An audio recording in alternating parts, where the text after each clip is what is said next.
Hello students, now we'll discuss overcapitalization.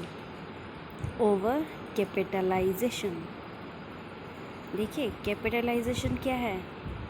Total capital. Over capitalisation क्या है?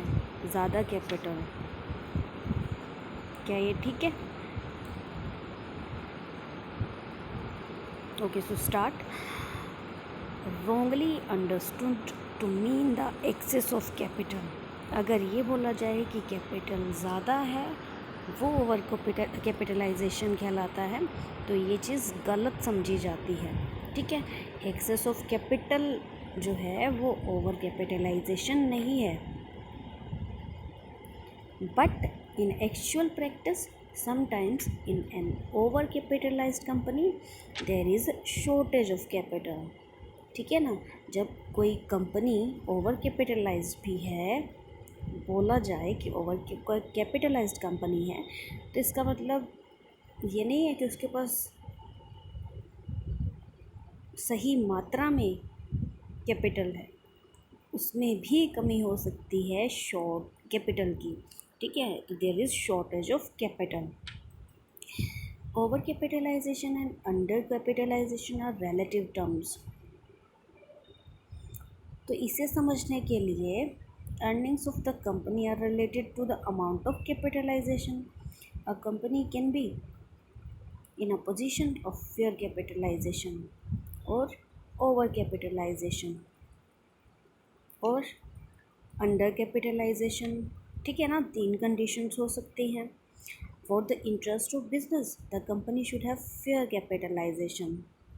Business के हित में बोला जाए तो कंपनी के पास फेयर कैपिटलाइजेशन होना चाहिए. Because over capitalization and under capitalization both are harmful. ठीक है, कि ज़्यादा होना कैपिटलाइजेशन वो भी हानिकारक है और कम होना वो भी हानिकारक है. तो वो दोनों ही रिस्की हैं, रिटर्न के लिए भी और वैल्यू के लिए भी. If the income of the company is sufficient enough to give a fair rate of dividend to shareholders after meeting its operating expenses and interest on loans, the company will be said to be fairly capitalized. But in case the company is not able to get a fair return on its invested capital continuously, it will be said to be overcapitalized. देखिए, share holders को कब मिलेगा dividend? जबकि expenses जो हैं वो cover कर लिए जाएंगे, जितने भी खर्चे हैं, एक्सपेंडिचर्स हैं. ठीक है, और खर्चों के बाद भी अगर मिल रहा है शेयर होल्डर्स को डिविडेंड, इनकम है इतना कंपनी के पास, तो फेयरली कैपिटलाइज्ड है. और अगर फेयर रिटर्न प्राप्त करने में एबल नहीं है कंपनी, तो ओवर कैपिटलाइज की स्थिति बोली जाएगी.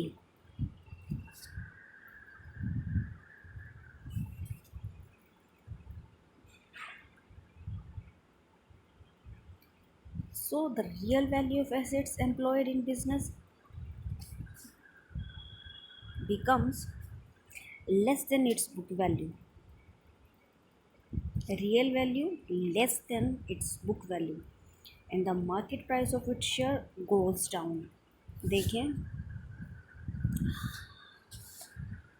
फॉर्मूला देखें.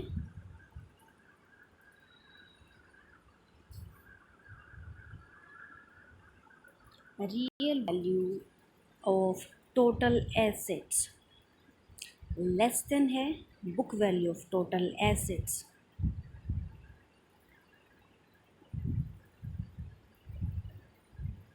तो ये भी इंडिकेट कर रहा है कि फर्म जो है, कंपनी जो है, ओवर कैपिटलाइज्ड है. ओके, बैलेंस शीट में शो कर दिया गया है बुक वैल्यू से, ज़्यादा वैल्यू से, बट रियल वैल्यू जो है वो कम है. तो ये ओवर कैपिटलाइजेशन शो करता है किसी भी फर्म का. Okay,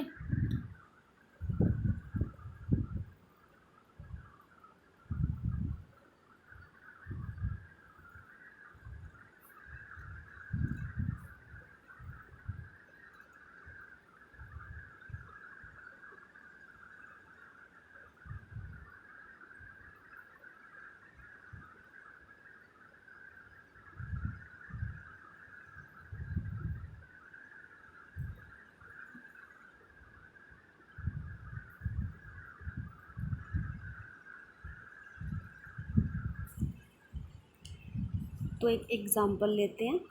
a firm has earned 3 lakhs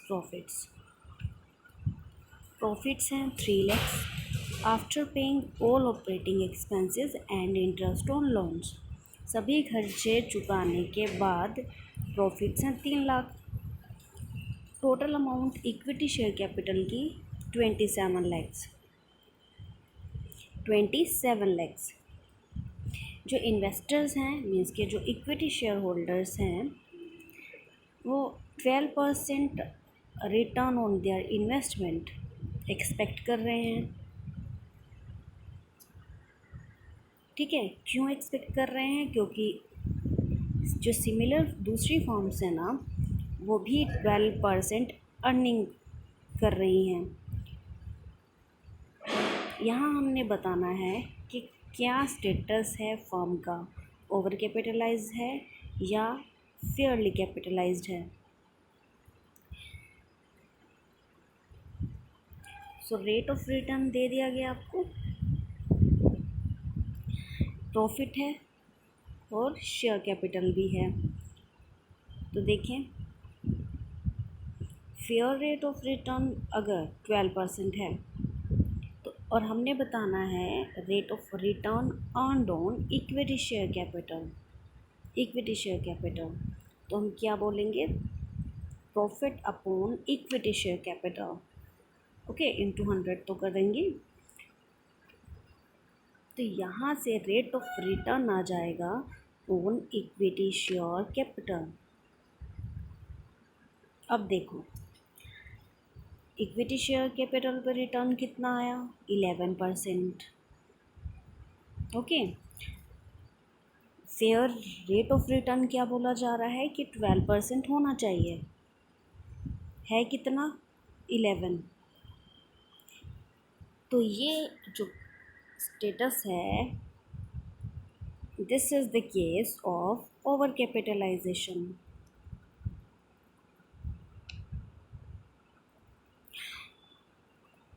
अभी देखिए कैपिटल कितनी होनी चाहिए 12% के हिसाब से। देखें प्रॉफिट 3 लाख है, अगर इस पे 12% अर्निंग हो 12% के रेट ऑफ रिटर्न के हिसाब से तो 3 lakhs upon means profit upon rate of return कर देंगे, रेट ऑफ रिटर्न परसेंटेज। आपके पास 25 lakhs जो है वो कैपिटल होनी चाहिए फेयर अमाउंट, बट है कितनी? 27। ओके ना।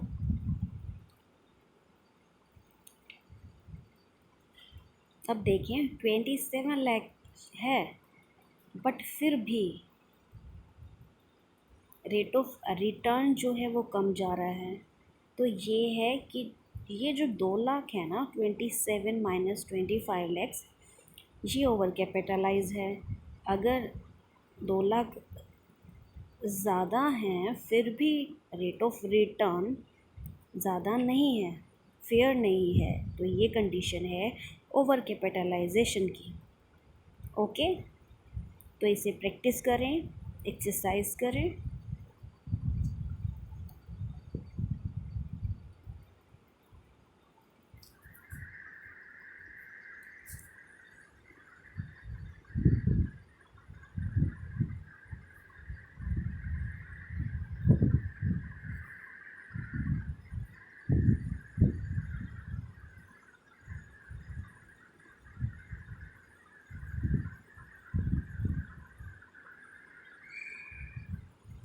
Okay, now we'll discuss under capitalization. Under capitalization, अब यहाँ पे भी हम ये नहीं बोलेंगे कि कैपिटल कम है। ओके, कि जितनी कैपिटल चाहिए उससे कम है तो वो अंडर कैपिटलाइजेशन है। No, it doesn't mean the deficiency of funds or capital. Rather, it is a situation which is reverse to over capitalization. ये बिल्कुल ओवर कैपिटलाइजेशन का अति पूंजीकरण का उल्टा है।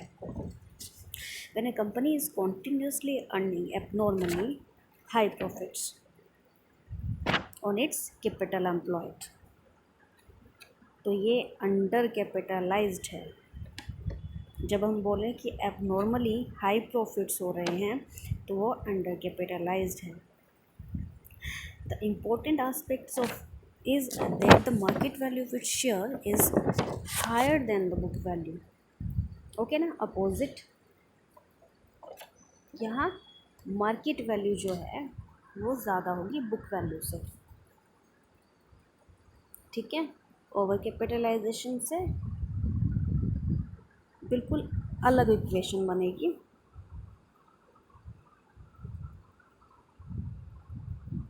और जो इनकम ऑफ कंपनी है वो कैपिटलाइजेशन से कंपेयर करने पर पता लगता है कि ज़्यादा है। So under capitalization signifies that the assets of the company are being utilized more efficiently. तो जितना कैपिटल है उनको ही, और जितना एसेट्स हैं, सोर्सेज हैं, उनको ही बहुत ज़्यादा ऑप्टिमम यूटिलाइज से भी ज़्यादा यूज़ किया जा रहा है। हम कहें थोड़े से ही ज़्यादा आउटपुट लिया जा रहा है।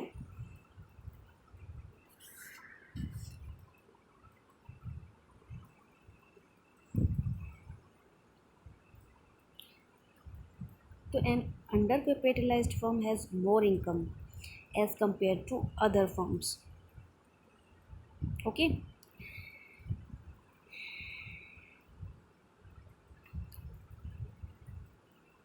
तो रियल वैल्यू ऑफ एसेट्स जो है यहाँ more than their book value होगी। Repeat, the real value of the assets of such company is more than their book value. So this is not an economic problem but a problem in adjusting the capital structure.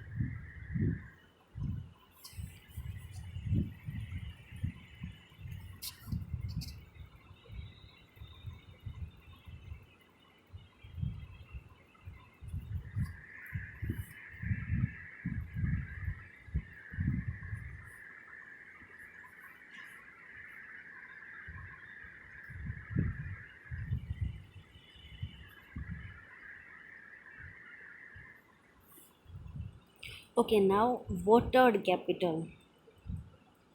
watered पूंजीकृत, जो जलकृत जो पूंजी होगी, watered capital,